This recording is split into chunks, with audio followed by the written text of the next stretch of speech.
Very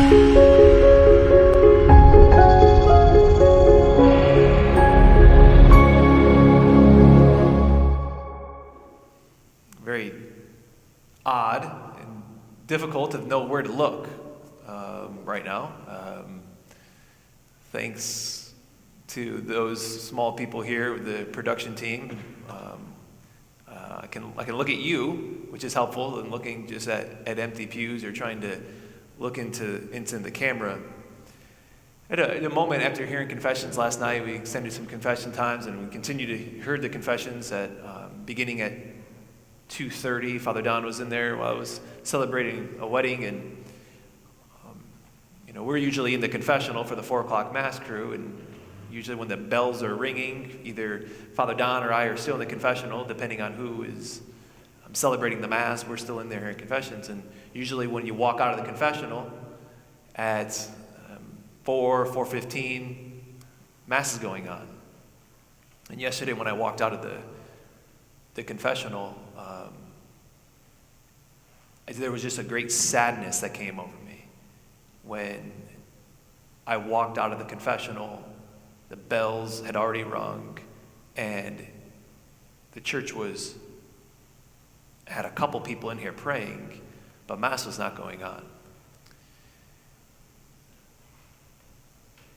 And so there's a sadness. I know, I even just made a comment to Mike before coming in of a sadness of it just being bizarre this morning. It's 9 o'clock on a Sunday morning, and you're not here. We're certainly in uncharted territory here in the world, in our country, here locally. Regular life has all but ceased, suspended. Constantly on the news this past week. I know you're like me, you're receiving text messages or on our phones, seeing new headlines come up, phone calls from other people. Have you heard the news? The travel ban? Have you heard that school's canceled for the next couple weeks? Did you hear that you can't buy toilet paper anymore?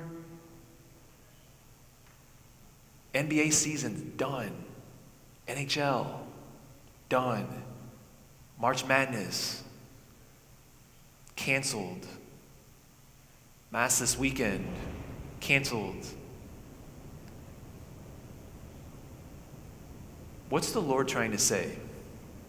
Of course, Father Don and I have talked about this too. If we're not, as far as medical experts, of what's going on, and very difficult, but I'm sure all of us is just asking that question of what's going on, to be able to see what the Lord might be saying, and specifically this week in the third Sunday of Lent, what might this gospel have to say to us and what's going on here? It's a beautiful gospel, of course, of Jesus meeting the woman at the well. It's a long dialogue between Jesus and this woman that he meets at the well. This gospel is about desire. It's about God's desire for this woman, and also the woman's desire for God, that she does not yet know that's there, oftentimes, many times like us. But through the course of the dialogue and conversation, she comes to realize this desire for him. There's a lot of details in this gospel. Begins to talking about the Samaritan woman, Jesus not going through Samaria. There's one detail I want to just hone in on, I think, to help us kind of situate ourselves here where we're at with everything that's going on with the coronavirus, the uncertainty. There's one detail in the very beginning, this first sentence of the gospel, and it's odd, it's bizarre. Before moving on, it says, after he sat down at the well, it says, it was about noon. Why that detail? We know at noontime the sun is at its peak. It's straight above. And when the sun is at its peak, there's very little shadow that's casted. And so when you're at the well, of course, it's at that peak time of the day when the sun is able to reach the farthest part in the well. The light penetrates from the sun to the deepest spot. And so when the church fathers spiritually when they commentated on this passage, they took taking the spiritual approach. They mentioned how it's the Lord meeting this woman at the well at noon, because what does he want to do? He wants to go to the depth. He wants to go to the depth with this woman that he encounters at the well, that he desires, that he's gone out of the way to meet, a woman who's on the margins. He meets her at the well at noon so as to go all the way in to encounter her. And so his light illumines. And so I can't help but think as he goes in with this woman that everything that's going on in the world today and the uncertainty of the coronavirus, that the Lord is just shining his light in high noon to shine deep within our well, to kind of just illumine things, both like on a world macro level, as well as us individually. He wants to illumine some things. I think he wants to illumine a whole bunch of things, of course, but here's just maybe a couple things.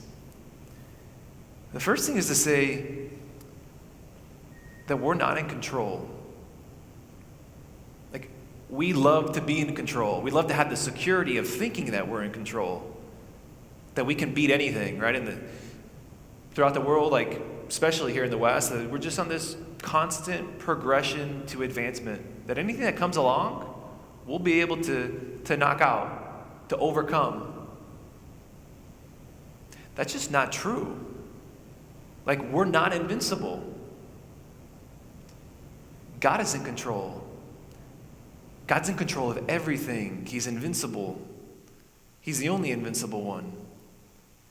So this is a great opportunity for us, I think, as a nation, as individuals, and just to say, as we love to have control, is to say, Lord, like I repent of this, of my desire to always want to be in control of my life. Because I'm not in control. You're in control.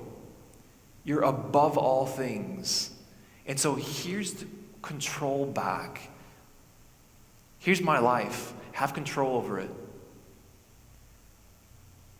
And see, when we're able to make that move in a deeper way, fear dissipates, anxiety dissipates, because there's an increased reliance on God, trusting him, and saying, Lord, I'm not in control here.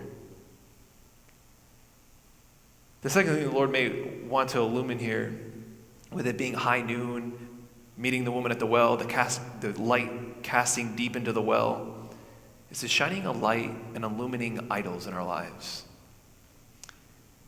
It's oftentimes common to think that idols, right, it's something other people, maybe a long time in the Old Testament, struggled with, but to hear idols, like, that's not something that I really struggle with. But the Catechism, the Catholic Church points out that sin against the first commandment is just simply putting other things above God. It's putting a love of other things above God. And so, you think we don't have a tendency to put sports above God in our, not just country, but world? Sports are gone, pretty much. So we mentioned the NBA, almost all professional sports. I was reading late last night, there's one, I think it's the UFC, that's not maybe closing down their fights, and they're being kind of pushed to do so. I was heard stories of even people who are mentioning how depressed they are with regards to March Madness being canceled. It's important for us just to notice. It's an opportunity to notice interiorly what's going on with the cancellation of the NBA, with the cancellation of March Madness. And not just watching sports, but playing sports. Playing sports, as we know, good things, actually encourage things, extracurricular activities, whatever, it's just being canceled. Dance, band, you name it. Oftentimes hearing confessions and just in talking to kids and asking them, as they know, oftentimes we do an examination of conscience with kids before confessions, and mentioning that, missing Mass on Sundays is a sin. And oftentimes, it's maybe, I'm sorry I haven't gone to Mass. Because why? Because of practice, because of sports. That would be an idol. Money, oftentimes, easily pulled to putting in front of God. The stock market right now going up and down and mostly down. How tight does money have a hold on me? How might I place my trust and security in money? How might the Lord wanting to shine a light deep within here, casting light within an idol, stickiness, reliance on money more than God? When school and all the news was coming through of canceling the schools being canceled and liturgies being canceled over the last number of days of interactions with people at the office and in the church and outside, I would kind of walk up to people and say, I would be looking at my phone and they'd say, man, school's canceled this and this, and they'd say, did you hear what just happened? As of 15 minutes ago, they just canceled Netflix. And the look of horror on whoever it was, their jaw just dropped. I'm surprised they believed, how do you cancel Netflix? Or why would you cancel Netflix in the time of coronavirus? But the jaw was just dropped to the floor. Comments of, what am I going to do? School's canceled. For how long, we don't know. What are you going to do? What am I going to do? We've been talking, at the beginning of Lent now, the first 3 weeks, about this journey to the heights as a parish community to be transformed. We've talked about identifying white noise in our lives. What are those things in our lives that distract us from God? And of course, even I've noticed myself, this time of identifying white noise in my life, it's become more clear to me that my white noise can be idols. White noise can be idols, of which it's not so easy to turn off the white noise. Because I do place it doesn't just keep me from turning inward and turning to God. It's turned into an idol where I love it more than God. And so here Jesus maybe wants to shine his light upon idols, taking out sports. Taking out Netflix. Okay, no, he didn't do that.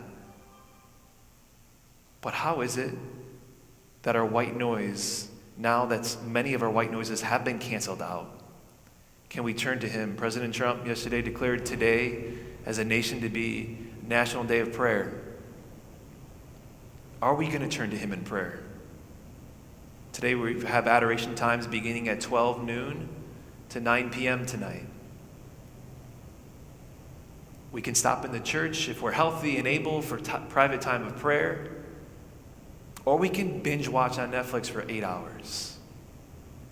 Let's just be an opportunity to continue to turn to him. Maybe lastly here, the Lord here being at high noon, the sun being at high noon, to shine just a light on our mortality. It is Lent, the season, the penitential season, where we are to remember our death. We're not too far removed from just 2 weeks ago of having ashes placed on our foreheads and being told, you are dust, and to dust you shall return. This is a great reminder of just mortality. And as Christians, we're just to view things differently than the world does. That is, we're to view what's going on in the world differently. That's not to say we're not interested in what's going on. It's not to say I don't want to know what's going on. But as Christians, we're called to be a model of hope, even a model of joy during this time.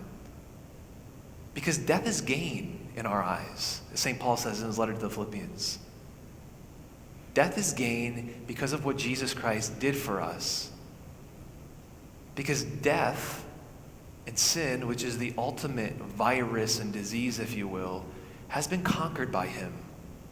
And he saved us from it.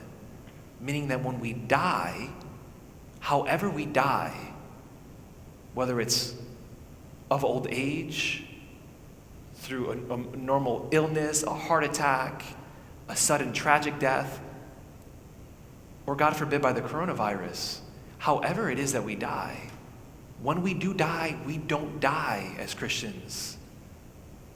That is to say, we view things differently than the world. So it should move us as trust, as hope. It should move us to act with charity too, not just looking for ourselves, right? We're seeing the tons of stocking up and hoarding up into stores, and it should move us to act with charity, of thinking of those who are most vulnerable in these times, the elderly, those who are sick, those maybe of our neighbors, to call upon those neighbors who are more vulnerable and just check on them. Can I help you with anything? Can I bring anything over? To reach out and to see if you can do anything to help people in our community that are more vulnerable. It's a great evangelization opportunity for us, for people to see that hope, to see that trust, and say, like, why do you have that kind of hope, that trust, and the charity during this time? And we can point to him. In troubled times and uncertain times, like, Christ does come to meet us. He comes to meet us, and maybe specifically just with this image of he comes to meet us at the well, to shine his light deep in, and it's high noon. So we may have a little bit more time to reflect, a little more time to spend with God, to rely on him, to trust him more, to turning to him in prayer more.